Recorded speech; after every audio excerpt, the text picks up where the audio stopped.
Disclaimer is in the description down below. Release that witch. Chapter 21. What do you actually desire? When Nightingale finished, the room was silent again, only the occasional crackling of the burning candles was heard. Roland had a serious look on his face, and he finally had a general understanding of the witches. Most witches had their awakening during the months of the demons. That was, according to legend, when the door to hell was open. Generally speaking, adulthood was the dividing line for a witch. After the age of 18, any woman who hadn't awoken would probably never become a witch, but the women who awoke before they were 18 had to bear a pain, like some spirit was devouring their bodies, every year on the day of their awakening. This unimaginable pain caused Nightingale's voice to clearly tremble when she came to this part of her explanation. According to her personal experience, it was just like something trying to break out of her body. In every blood vessel, muscle, and tendon, an unbearable pain would arise, and blood would seep out of the skin and one's eyes would protrude out of their sockets. If you could survive all this, your body would need 4 to 5 days to recover, but if you couldn't survive it, you would not only die from miserable torture, but moreover your moment of death would be a spectacle too horrible to endure. Nightingale had witnessed the death of several companions. Their bodies would lose the ability to support themselves, and they would change into round and bulging meatballs. Blood mixed with other body fluids and internal organs would spray out of every possible hole, and the air around the body would turn into black fog. When finally, everything possible was violently ejected, only a layer of black, burned epidermis would be left on the ground. This was the reason why witches were regarded as the devil's incarnate. Upon the sight of this scene, ordinary people would naturally be terrified, so who would care about the real cause of their death? In addition, the church is adding fuel to the fire, claiming that the witches were possessed by evil spirits, so over time, the witches became evil incarnations. Regardless of how outsiders viewed them, this kind of torture was real. Witches were generally short-lived because of this. Every year it would become harder to endure, so many witches would choose to end their own lives. When a witch became 18 and turned into an adult, the pain of the devouring evil spirits was known as the most difficult checkpoint to cross. In fact, the magic the witches obtained before the checkpoint was not complete. Only in adulthood would this power become stable. After the stability of their magic, there was a substantial increase in their power, and there was even a possibility of developing new branches of magic. Unfortunately, the stability process was very painful. The pain of feeling their own body be devoured surpassed the limit what ordinary people could bear, and many witches would die on the day of their adulthood.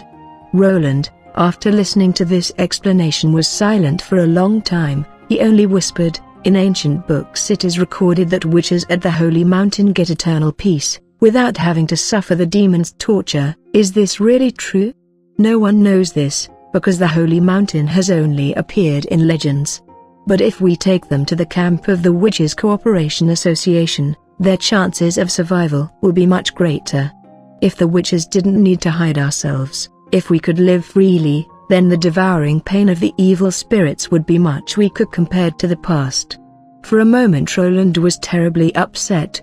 His plan would not work without Anna's and Nana's help, but because of his plan they would need to bear an enormous risk. He really couldn't help it. In the end he weakly said, "Anna is downstairs, I'll ask her to come over. If she is willing to, you can take her and leave. As for Nana, I will have to see her tomorrow.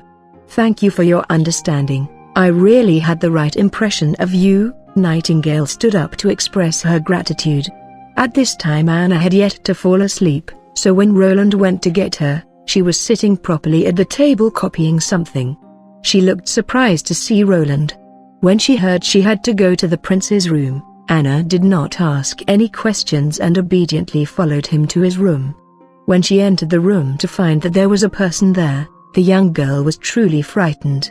Roland took her hand and briefly introduced them to each other, and the three encircled a round table and sat down. Then Nightingale repeated the words they had said before. "In the camp, and there are a lot of people like you, They are your partners. This should roughly summarize your case, Miss Anna. Though you and I have signed an employment contract, in the case of such a potentially life-threatening situation, I have to respect your opinion. In case you agree, I won't go." Roland blanked out. "What did you say?" "I said I won't go," said Anna at lightning speed to interrupt Roland's sentence. "I want to stay here." "Anna, I'm not lying to you." Nightingale frowned. "I can feel your magic increasing in your body. It's getting close to maturity. 2 months after the beginning of the months of the demons will be your day of adulthood. If we get you to the camp before then, it will be much safer." Anna didn't pay any attention to what Nightingale said. Instead, she turned her head and looked at Roland. "Your Highness, do you remember when you asked me if I would like to go back to Carl's college, with Nana and the other children to learn together?" Roland nodded.